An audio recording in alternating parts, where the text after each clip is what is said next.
لبيك اللهم لبيك لبيك لا شريك لك لبيك إن الحمد والنعمة لك والملك لا شريك لك۔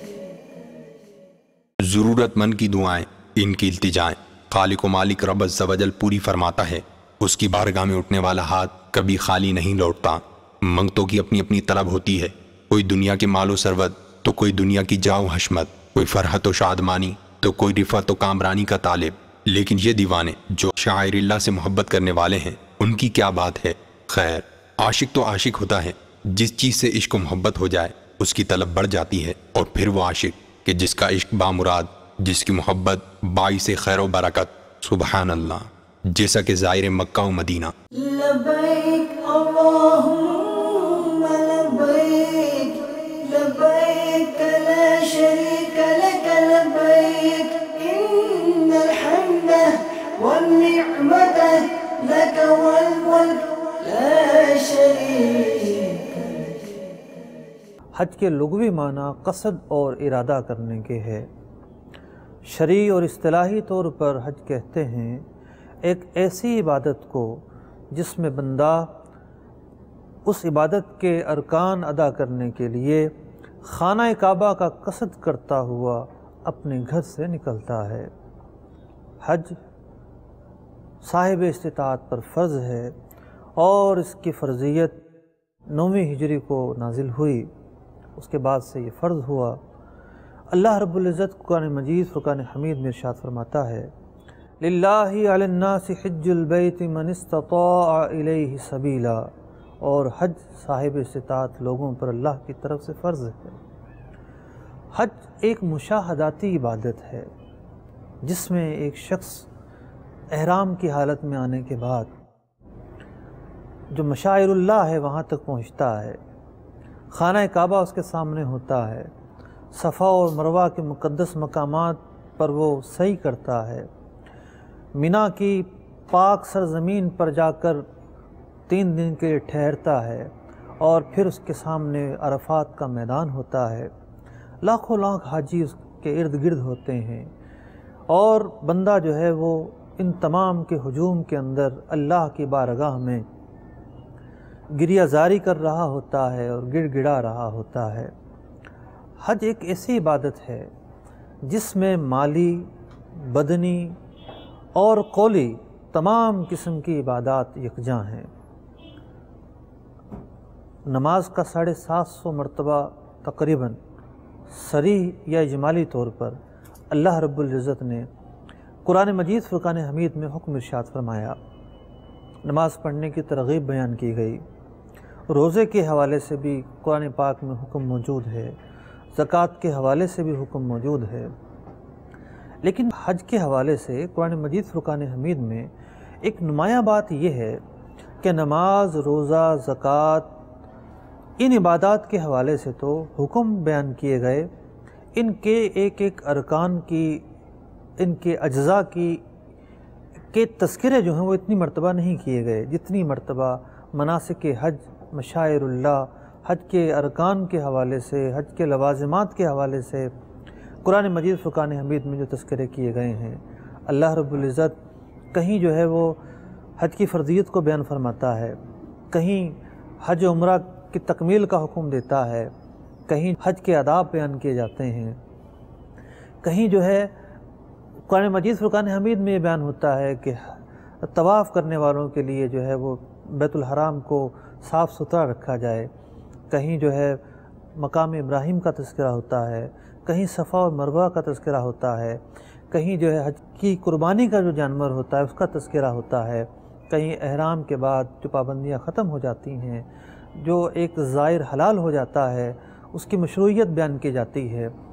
تو یوں سمجھیے کہ حج کے حوالے سے جو حج کے اجزاء کی جو تفصیلات قرآن پاک میں بیان کی ہے یہ اس قدر زیادہ ہیں کہ دیگر اور جو عبادات ہیں اس کی اس قدر تفصیل بیان نہیں کی گئیں، اور بلکہ 17ویں پارے میں پوری ایک سورت ہے سورۃ الحج کے نام سے۔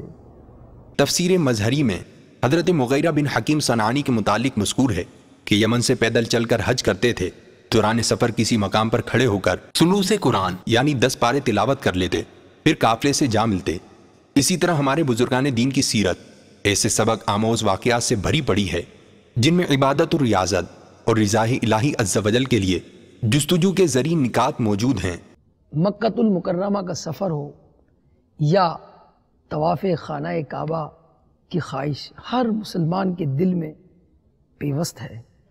یوں تو ہر عاشق، ہر مومن کے دل میں مکۃ المکرمہ جانے کی خواہش ہوتی ہے، مگر بعض ساعتیں ایسی ہیں، بعض لمحات ایسے ہیں کہ جن میں مکۃ المکرمہ بہت یاد آتا ہے۔ حج کے مہینے ہوں یا ماہ رمضان ہو، طواف خانہ کعبہ بہت یاد آتا ہے، اور جب ماہ ذی الحج آتا ہے تو اس اہم رکن جس کو حج کہا جاتا ہے، اس کے لیے مسلمان اپنے گھر بار کو چھوڑ کر جانب مکۃ المکرمہ سفر کرتا ہے۔